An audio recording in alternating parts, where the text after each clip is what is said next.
Hello there, welcome to the 2-year anniversary Q&A by Hypostein. Thank you all for so much support, and a lot of questions came in, and I chose around 20 questions to answer in this Q&A. Hopefully you will enjoy it, and hopefully I will answer your question, otherwise I will probably respond to you in the comment. Let's get started.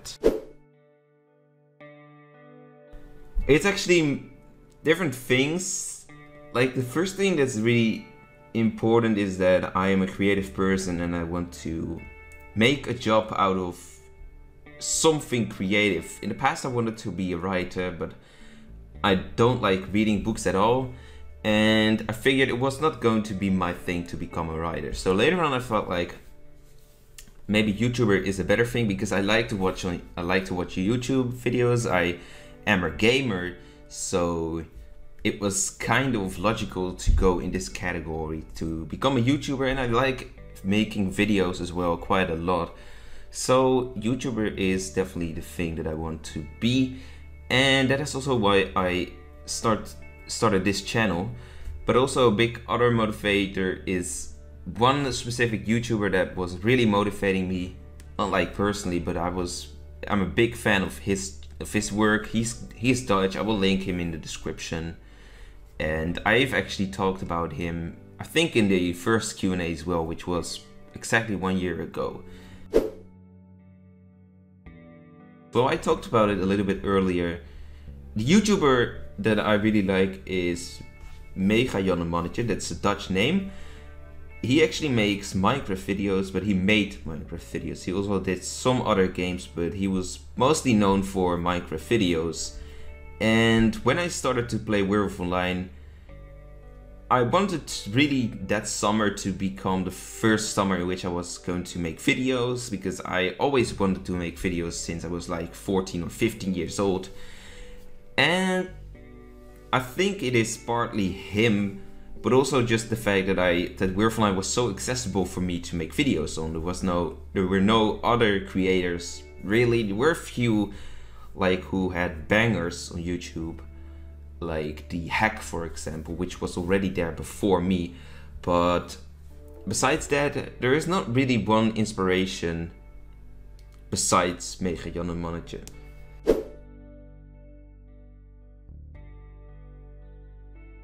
That's really big, that's really nice. It's always cool to see people from different countries communicate. You can also get to know more things about other countries, other places. That's interesting me a lot, actually.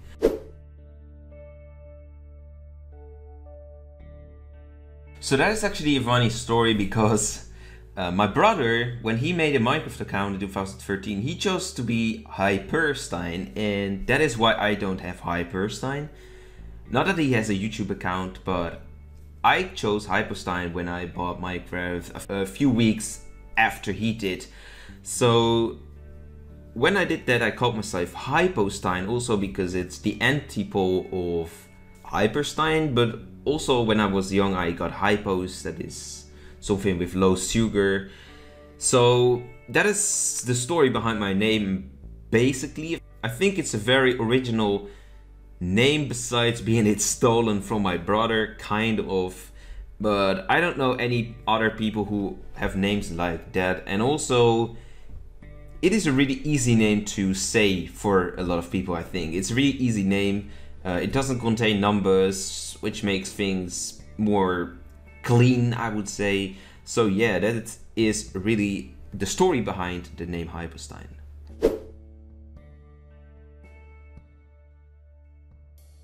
So this question is from my brother, and well, because it's from my brother, I'm gonna say that my favorite sibling is my brother.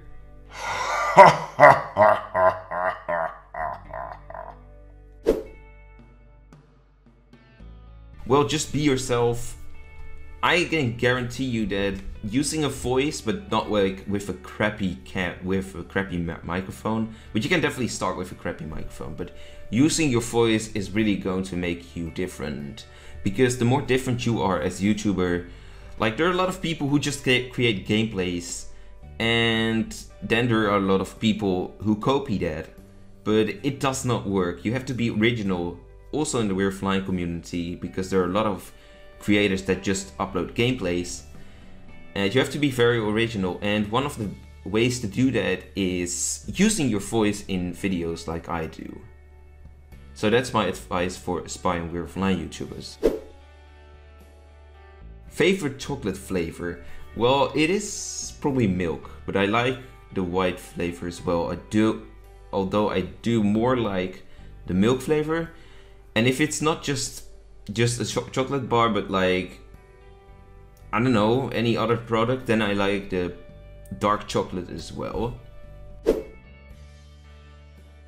Well, in terms of hyper talent, not really, but I would consider myself a creative person, but also an intelligent person maybe. Like I study at university, so I guess you gotta have some intelligence for that. And besides it, I do sing, and I do make songs as well. I write songs. I am some sort of singer-songwriter, but definitely not like I'm really talented or something, and I would definitely not be able to make a career out of music. But I do have a channel for singing. I have almost 8 songs. Thursday, my 8th song is going to release, called Early Sunset. You can check out the teaser if you want.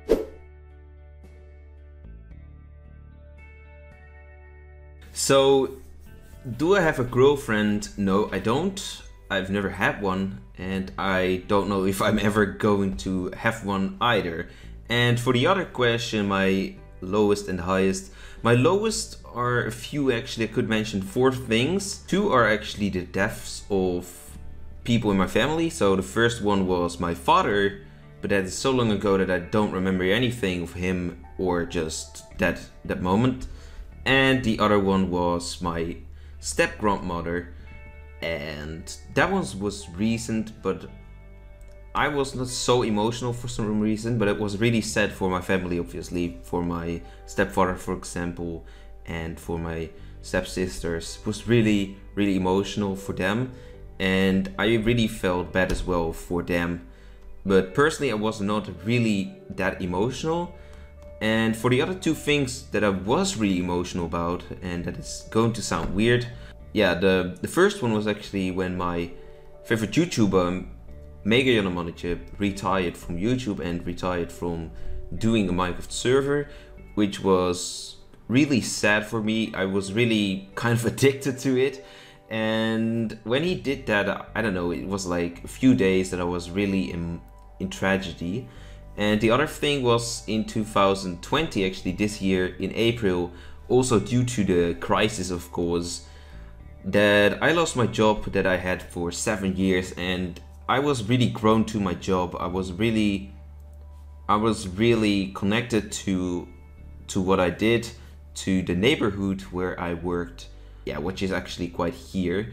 And after that I went to another employer, but my salary went down a lot, and I mean really a lot. Like I only earn 1/3 of what I used to earn.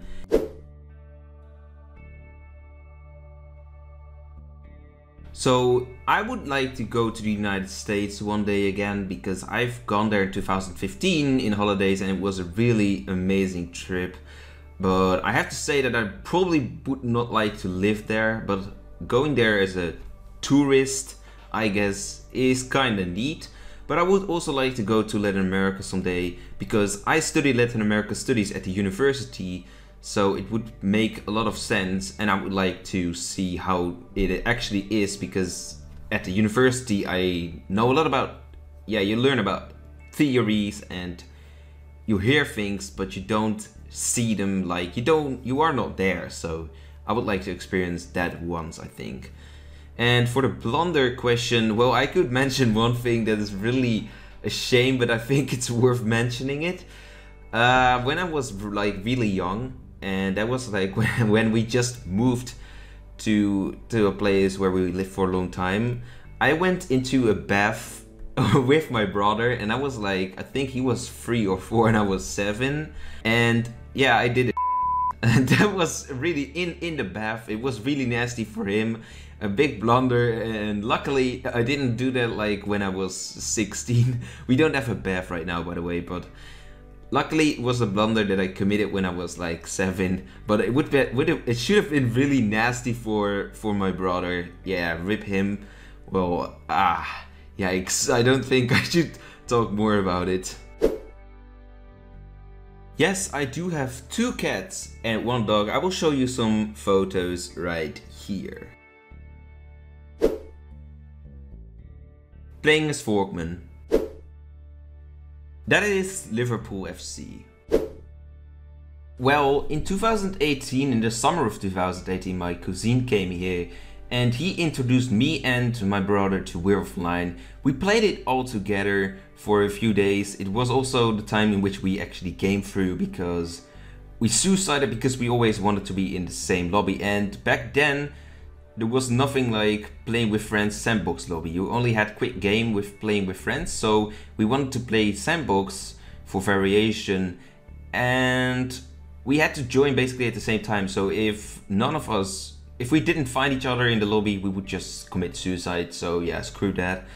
And in that way I actually found about Werewolf Online July 2018, and quickly after that they left the game, but I continued and I also made videos. I can actually say that without videos I would never have played this app anymore.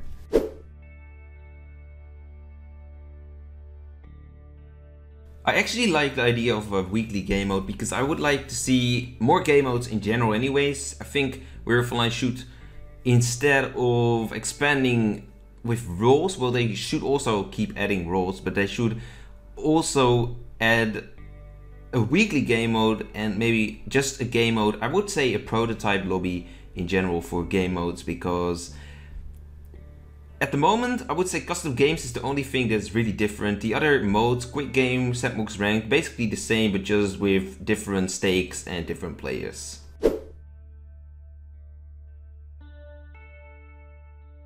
If I could do that, I would definitely add a prototype lobby, meaning that there would be experimenting with different game modes, and you could see sandbox as that as well, but then not with game modes but with roles, where new roles get added and tested.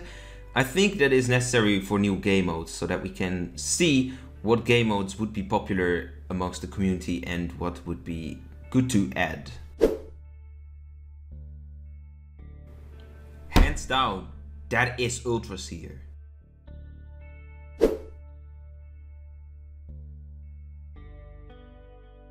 Well, quick game, I don't know, too many new players.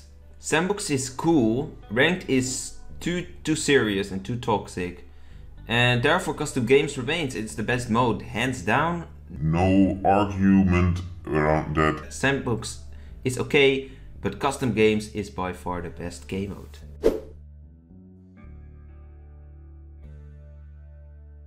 I would probably keep it for custom games, but even throw it like really far. Maybe keep it, make a random roll, make a random conversion roll, and just only have as that opportunity, or just make a zombie setup and don't make it even available in custom games, just so that you have some sort of use for the zombies. But then you can also just eliminate zombie farms. I don't know. That's maybe a little bit a controversial thing to say, but I don't really like zombie farms, so yeah. I am definitely planning on doing custom games again.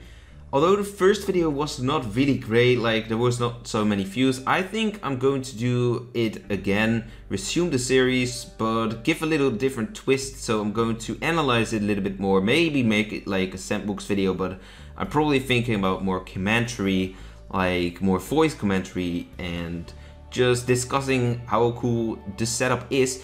And I have an idea as well to let you suggest custom game setup that I'm going to play then. So this is pretty much going to be it for this Q&A. I have a few shoutouts today, more than usual. So I want to start on the left with the Discord shoutouts to Risky Games, who's the first Discord member of the Hyperhood, Surveillance, who's the second one, Stoliful66, Tokyo Lights, Cubus, Bobamania and Vincent Kok for being mayors, and Anjani and Lloyd G. Howe for having influence in the Hyperhood as well. Then I have shoutouts to my members, Tokulites, Relet, Exploding Code YouTube, Roman56, Mask, Siradon, Beersarkon A, and Angus Fadishima. And I also want to have a shout out to Burnt Yogurt, who is actually one of the only people who bought my merch. Then I have some extra shoutouts: Slaughterful66, Tokulites, Argent Q, and Vincent Kok for moderating my streams, Leroy Play, Lynn is Hungry, Bobette, Burnt Yogurt for managing clans, and Please Take L and Tyler G. Martin do get a special shoutout as well for the support through the years. And last but not least, I want to have a special shout out to you. Thanks for all the support throughout the years, whether you are new to the channel or whether you were there in 2018 or 2019. I really appreciate your support, and without you, this content would never have been possible. Anyways, I will see you later, and don't be a traitor. Goodbye.